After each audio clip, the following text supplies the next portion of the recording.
व्यापारियों की समस्या को विस्तार से मैंने सुना, एक एक व्यापारी की परेशानी, उनके दुख और तकलीफ को समझा है और मैंने व्यापारी से आग्रह किया कि मेरे को लिखित भी दें और उनकी बात को मैं अपने नेतृत्व के सामने पहुंचाऊंगा और माननीय प्रदेश के मुखिया आदरणीय मुख्यमंत्री जी के सामने पार्टी के नेतृत्व में पहुंचाऊंगा और मैं पार्टी अपने व्यापारियों को ये विश्वास दिलाता हूँ कि उनके साथ अनहित नहीं होने दूंगा। ये मेरा नंबर है। नंबर 2, मैं पहले से कहता हूँ राष्ट्र मेरा धर्म है, पार्टी मेरी माँ है तो व्यापारी मेरी आत्मा है, तो अपनी आत्मा को के भविष्य को कुचलने नहीं दूंगा। इसके लिए अगर मुझे व्यापारी के साथ किसी भी हालत में खड़ा होना पड़ेगा, मैं व्यापारी के साथ कल भी खड़ा था, आज भी खड़ा हूँ, कल भी खड़ा हूँ। मेरी कन्नी और धन्नी में फर्क नहीं होता, ध्यान रखिए। व्यापारी अगर मेरी आत्मा मानता हूँ तो व्यापारी मेरी आत्मा है। जहाँ मेरे व्यापारी के शरीर के पसीने की एक भी बूंद धरती पर गिरेगी, मां विनी शारदा के शरीर के खून की एक कत्तर मेरे व्यापारी के सम्मान में काम आएगी। यहाँ का विश्वास से दिला सकता हूँ। यहाँ का व्यापारी अपना आपको दहशत में महसूस कर रहा है। आप लगातार व्यापारियों के उत्पीड़न के मामले पूर्व की सरकारों में उठाते हैं, अब आप इसको किस नज़रिए से देख रहे हैं? मेरे दोस्त, समाजवादी पार्टी की सरकार में व्यापारी भयभीत था। लूट, डकैती, हत्या, रंगदारी, चोट वसूली से उत्तर प्रदेश जलता था। 2014 के बाद देश में 2017 का प्रदेश में मेरा व्यापारी पूरी तरीके से आज अपने आप को सुरक्षित महसूस करता है। आज उत्तर प्रदेश में गुंडाराज खत्म है, हफ्ता वसूली खत्म है, रंगदारी खत्म है। आज माफिया चाहे अतीक हो चाहे मुख्तार हो, आज या तो ऊपर पहुंचा दिए गए या उन्हें उत्तर प्रदेश छोड़ना पड़ा, या यमराज का पहुंचाने का काम किया तो योगी सरकार ने किया। मैं फिर आपसे दोहरा रहा हूँ, व्यापारी के बीच में आया हूँ, व्यापारी की समस्या सुनी है, उस समस्या का निस्तारण करवाना हमारा फर्ज बनता है। व्यापारी का अनित नहीं होने देंगे। ये आप समझ लीजिए, उत्तर प्रदेश में श्री योगी की सरकार और देश में श्री मोदी की सरकार व्यापारी के हित में ही है और व्यापारी का हित ही हमारा हित है। जिनके व्यापारी की आवाज उठाने वाले भाजपा नेता विवेक प्रेमी जेल भेज दिए गए, वे भी तो बीजेपी से ही जुड़े हुए थे, जिला महामंत्री है। देखिए, उनके विषय में भी बात करूँगा और मैं समझता हूँ उन्होंने व्यापारी की आवाज़ को उठाया है और उनके ऊपर अगर कोई गलत कार्रवाई हुई है तो मैं अपने नेतृत्व को बताऊँगा इस विषय में। और अगर प्रशासन ने हमारे व्यापारी के खिलाफ, जो मुझे व्यापारियों ने बताया है कि लोकल प्रशासन ने कुछ अभद्रता और गंदी बातों का आचरण किया है, मैं उन अधिकारियों को आपके माध्यम से चेताना चाहता हूं कि समाजवादी पार्टी के मुलायम सिंह, अखिलेश यादव की सरकार नहीं है, ये भारतीय जनता पार्टी की श्री मोदी, श्री योगी की सरकार है। जो भी अधिकारी समाजवादी पार्टी की मानसिकता के अगर असेंबली में या उत्तर प्रदेश में कई काम कर रहे हैं तो अपना बोरिया बिस्तर बांधने की तैयारी कर लें, उनको अपना काला पानी भेजने का काम करवाऊंगा। मेरे व्यापारी के अनित में अगर कोई भी अधिकारी काम करेगा और उसके दिमाग में अभी भी औरंगजेब गौरी घुसा हुआ होगा, उनके दिमाग में अभी भी समाजवादी पार्टी का भूत घुसा हुआ होगा, तो अपने उस भूत को उतार लें।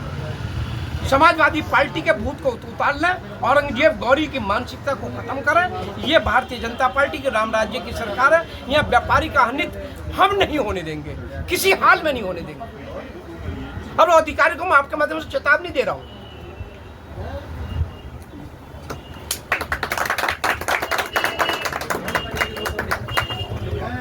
देश में एक विवाद छिड़ा हुआ है, रंगासाना का, क्या कहेंगे? देखिए, देश में ये विवाद समाजवादी पार्टी के राज्यसभा सांसद ने छेड़ा, क्या नाम है उसका, सुमन, रामजीलाल सुमन साहब। रामजीलाल सुमन साहब से मैं पूछना चाहता हूँ, और बाद में जब मेरे मित्र पत्रकारों ने पूछा उनसे तो उन्होंने कहा मैं अपना बयान वापसी नहीं लूंगा, चाहे मैं मर जाऊं। अरे तुम्हारी आत्मा में, समाजवादी पार्टी की आत्मा में अरे औरंगजेब और गौरी इतना ही घुसाया है तो भारत में रहने की आवश्यकता नहीं, पाकिस्तान में चले जाओ। ये तो हमारे देश का दुर्भाग्य रहा जब पाकिस्तान और हिंदुस्तान का आपस में बंटवारा हुआ तो कुछ मुस्लिम भाई यहाँ रह गए। मैं तो आज माता रानी का पहला त्योहार है, आज नवरात्रा के त्यौहार पर सबको बधाई देते हुए मैं अपने मुस्लिम मित्रों से भी प्रार्थना करता हूँ, देश की आज़ादी से पहले आपने देश के आंदोलन में भारत माता के लिए बहुत लड़ाइयाँ लड़ी। एक संदेश दे दो, कल ईद है आपकी और आज माता रानी का त्यौहार है। कल मस्जिदों में दुर्गा सप्तमी और हनुमान चालीसा करो। अगर तुम अपने मस्जिदों में हनुमान चालीसा पढ़ोगे तो भारत की गंगा यमुना तहजीब में अग्रिम पंक्ति में तुम्हारा नाम होगा। और तुम इन राजनीतिक दल जो समाजवादी पार्टी और कांग्रेस जो औरंगजेब और गौरी की संतान है, गौरी की वंशीज है, ये कांग्रेसी और ये समाजवादी पार्टी के लोग, मैं ना औरंगजेब और गौरी और बाबर का वंशीज कहता हूँ, जो हमेशा औरंगजेब बाबर की बात करते हैं। अरे मुस्लिम भाइयों, आपने हमेशा आप ये एपीजे अब्दुल कलाम बनो, आप एपीजे अब्दुल कलाम को अपना आदर्श मानो और एपीजे अब्दुल कलाम साहब को अपना आदर्श मानते हुए कल मस्जिदों में ईद की जब आप पूजा करने जाओ ईद की, तो वहाँ पे आप दुर्गा सप्तमी का पाठ करो और आप हनुमान चालीसा पढ़ो, तो इससे गंगा यमुना तहजीब का भारत में एक मिसाल कायम होगी। और जो आपके औरंगजेब गौरी और बाबर की मानसिकता से राजनीतिक दल आपका दिमाग का को ऑपरेशन करते हैं और जो आपको परेशान करते हैं, उनको सबक मिलेगा। और मेरा भारत हिंदू राष्ट्र था, हिंदू राष्ट्र है, हिंदू राष्ट्र रहेगा। और हिंदू राष्ट्र की परिभाषा ये नहीं है हिंदू मुस्लिम, हिंदू राष्ट्र की परिभाषा है सबका साथ, सबका विकास, सबका विश्वास। हिंदू राष्ट्र की परिभाषा है एपीजे अब्दुल साहब को हमने राष्ट्रपति बनाया था, हमारी सरकार ने, अटल बिहारी वाजपेयी जी ने, तो वो तहजीब लाओ।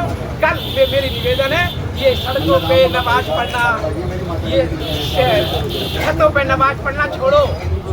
कल अपने मस्जिदों में ईद की नमाज पढ़ो। फिर दोबारा कह रहा हूँ, दुर्गा माँ का पाठ करो और हनुमान चालीसा पढ़ो। ये गंगा जो कह रहा है ना कि सांसद है इकरा हसन, उनका कहना है कि ये पहले भी जो नमाज पढ़ी जाती थी पहले तो कोई दिक्कत नहीं थी, अब क्या दिक्कत आ रही है? देखिए, क्या नाम बताया? इकरा हसन। इकरा हसन मेरी हिंदुस्तान की बेटी है, बहन है। मैं अपनी बहन के बारे में कुछ कहना नहीं चाहता। उन्होंने क्या कहा है, वो एक बहन है, बहनों के बारे में आज बहुत जो नवरात्रि का पहला दिन है, मैं अपनी बहन को इतना ही कहूँगा, औरंगजेब गौरी की मानसिकता ये पार्टी से बाहर आ जाए और कल वो अपने ईद में अल्लाह को याद करें, तो मेरी माँ दुर्गा को भी याद करें और हनुमान चालीसा भी पढ़े, तो उनको अपना समृद्धि भगवान